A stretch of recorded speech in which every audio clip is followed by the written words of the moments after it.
Tom Swift and His Motorboat by Victor Appleton. Chapter 23. Plans for an Airship. "Slow down, Ned," cried Tom, for the Arrow was shooting so swiftly through the water that the young inventor found it impossible to pull up the balloonist. Ned hurried back to the motor, and when the boat's way had been checked, it was an easy matter to pull the dripping and almost exhausted man into the craft. "Are you much hurt?" asked Mr. Swift anxiously, for Tom was too much out of breath with his exertion to ask any questions. For that matter, the man was in almost as bad a plight. He was breathing heavily as one who had run a long race. I guess I'm all right," he panted. "Only burned a little on my hands. That was a close call." The boat swung around and headed for shore, on which was quite a throng of persons. Some of them had cheered when they saw the plucky rescue. "I'm afraid we can't save your balloon," gasped Tom as he looked at the place where the canvas was still floating and burning. "No matter, it wasn't worth much. That's the last time I'll ever go up in a hot air balloon," said the man with more energy than he had before exhibited. "I'm done with them. I've had my lesson. Hereafter an aeroplane or a gas balloon for me.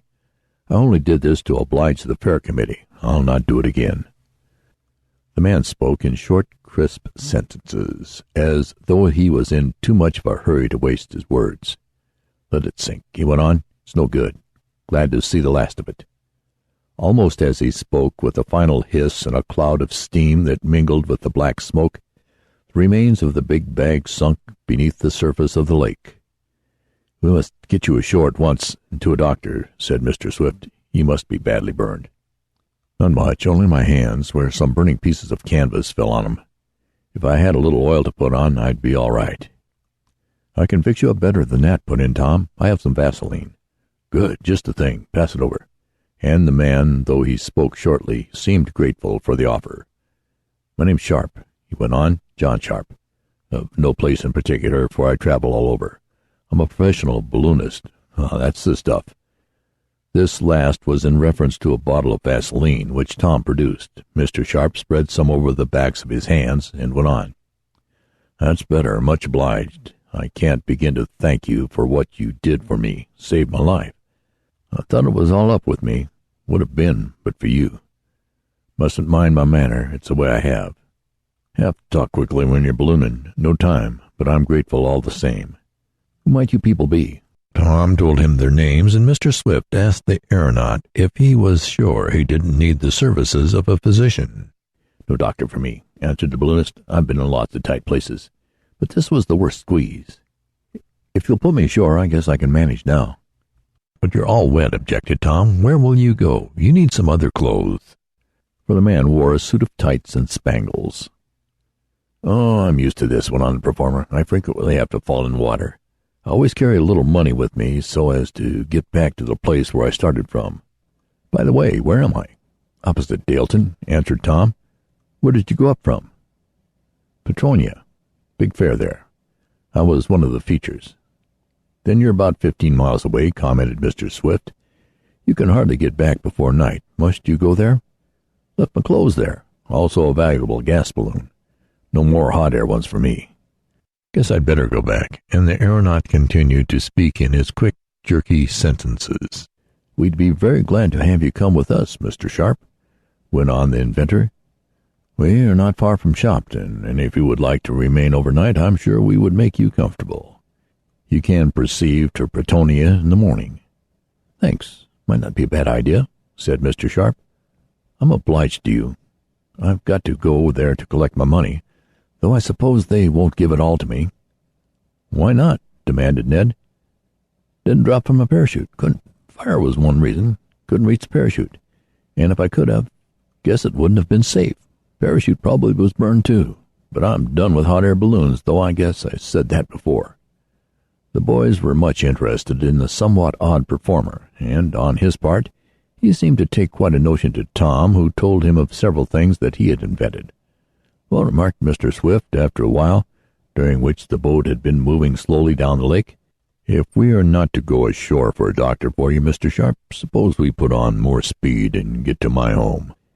I'm anxious about a robbery that occurred there, and he related some facts in the case.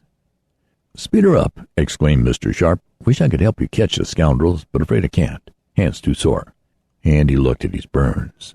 Then he told how he had made the ascension from Pretonia Fairgrounds, and how, when he was high in the air, he had discovered that the balloon was on fire. He described his sensations and told how he thought his time had surely come. Sparks from the hot air used to inflate it probably caused the blaze, he said. "I've made a number of trips," he concluded, "hot air and gas bags, but this was the worst ever. It got on my nerves for a few minutes," he added coolly. "I should think it would," agreed Tom, as he speeded up the motor and sent the Arrow on her homeward way. The boys and Mr. Swift were much interested in the experiences of the balloonist, and asked him many questions, which he answered modestly. Several hours passed, and late that afternoon the party approached Shopton. "Here we are," exclaimed Mr. Swift, relief in his tones. "Now to see of what I have been robbed, and to get the police after the scoundrels." When the boat was nearing the dock, Mr. Sharp, who had been silent for some time, suddenly turned to Tom and asked, "Ever invent an airship?" "No," replied the lad, somewhat surprised. "I never did." "I have," went on the balloonist. "That is, I've invented part of it. I'm stuck over some details. Maybe you and I'll finish it some day. How about it?" "Maybe," assented Tom, who was occupied just then in making a good landing. "I'm interested in airships, but I never thought I could build one." "Easiest thing in the world," went on Mr. Sharp, as if it was an everyday matter. "You and I will get busy as soon as we clear up this robbery." He talked as though he had been a friend of the family for some time, for he had a genial, taking manner. A little later Mr. Swift was excitedly questioning Garrett Jackson concerning the robbery and making an examination of the electrical shop to discover what was missing. "They've taken some parts of my gyroscope," he exclaimed, "and some valuable tools and papers, as well as some unfinished work. That will be difficult to replace." "Much of a loss?" asked Mr. Sharp with a businesslike air. "Well, not so large as regards money," answered the inventor, "but they took things I can never replace, and I will miss them very much if I cannot get them back." "Then we'll get them back," snapped the balloonist, as if that was all there was to it. The police were called up on the telephone, and the facts given to them, as well as a description of the stolen things. They promised to do what they could, but in the light of past experiences, Tom and his father did not think this would be much. There was little more that could be done that evening. Ned Newton went to his home, and after Mr. Swift had insisted in calling in his physician to look after Mr. Sharp's burns, the balloonist was given a room next to Tom's. Then the Swift household settled down. "Well," remarked Tom to his father as he got ready for bed, "this sure has been an exciting day." "And my loss is a serious one," added the inventor somewhat sadly. "Don't worry, Dad," begged his son. "I'll do my best to recover those things for you." Several days passed, but there was no clue to the thieves.